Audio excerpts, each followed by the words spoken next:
नमस्कार मित्रांनो, मुद्द्याचं बोला या यूट्यूब चॅनलमध्ये तुमच्या सर्वांचं हार्दिक स्वागत। प्रसिद्ध कीर्तनकार शिवलीलाताई पाटील यांच्या संदर्भात एक धक्कादायक माहिती समोर येत आहे। ही बातमी पाहण्या अगोदर जर तुम्ही आमच्या चॅनलला आतापर्यंत सबस्क्राइब केले नसेल तर नक्की सबस्क्राइब करा व हा व्हिडिओ शेवटपर्यंत नक्की बघा। प्रसिद्ध कीर्तनकार शिवलीलाताई पाटील यांचा अपघात झाल्याची धक्कादायक माहिती समोर येत आहे। त्यांच्या लाल गाडीने त्या कीर्तनासाठी प्रवास करत असताना सकाळी पहाटे त्यांचा अपघात झाल्याची धक्कादायक माहिती समोर आली आहे। यात त्यांना गंभीर दुखापत झाली नसली तरी त्यांच्या डोक्याला हा प्रचंड मार लागला आहे। शिवलीलाताई पाटील यांनी आपल्या अपघाताविषयी थेट कीर्तनामध्ये भाष्य केलं। अगदी त्यांनी काल त्यांचा अपघात झाला आणि त्याच दिवशी त्यांनी संध्याकाळी कीर्तन केले। या कीर्तनामध्ये बोलत असताना त्यांनी आपल्या अपघाताविषयी मोठे खुलासे केले आहेत। एकदा शिवलीलाताई पाटील काय म्हणाले आहेत ते बघूयात। डोक्याला एवढा मार आहे पुढच्या साईडला की फेटा सुद्धा मी कसा बांधला। मी ठरवलं होतं आज बांधायचा नाही, पण मला नाही बांधला तर मला मजाच यायची नाही। मला लय माजटली होती, लय जिरली, पण वाईट याचं वाटतं सगळ्यात जास्त महाराज लोकांची चिरली। आम्हाला तरी काही कमी माज होता वय। कीर्तन करत असताना त्यांनी हा प्रसंग सांगितला की खरं तर आज मी कीर्तन करणार नव्हते, दुसरं काही कारण नव्हतं, पण सकाळी माझा ॲक्सिडेंट झाला।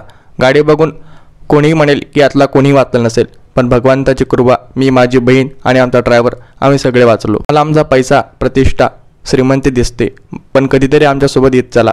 कारण कसं आहे ना, मी एकतरी कीर्तन करणारच नव्हतं, म्हणजे असं काही नाही की दुसरा काही प्रॉब्लेम आहे, पण काल सकाळी पहाटे 5:30-6च्या दरम्यान इतका मोठा ॲक्सिडेंट माझा झाला। तसा इंदोरीकर बाबांचा काल रात्री झाला, तसा काल सकाळी माझा झाला।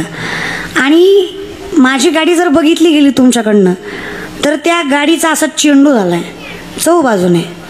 त्यातली माणसं जिवंत काय, हाडं जरी सापडली तर नशीब हे गाडी बघणाऱ्याला वाटेल।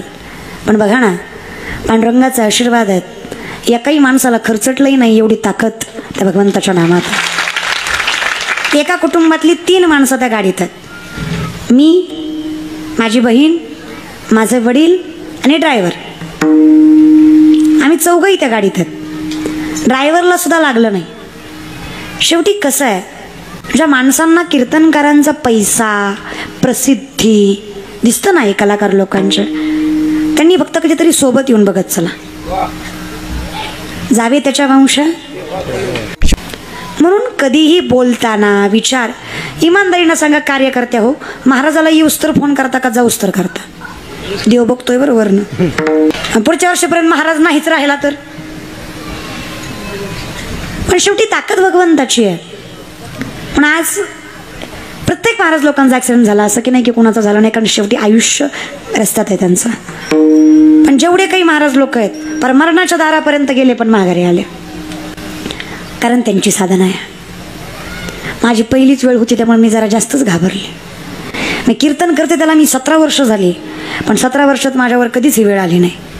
आता म्हणसाल 17 कशी, चालू 22च आहे, पण वयाच्या 5व्या वर्षापासून कीर्तन करते, ही माझी ताकद। माझ्या डोक्याला एवढा मार आहे पुढच्या साईडला की फेटा सुद्धा मी कसा बांधला।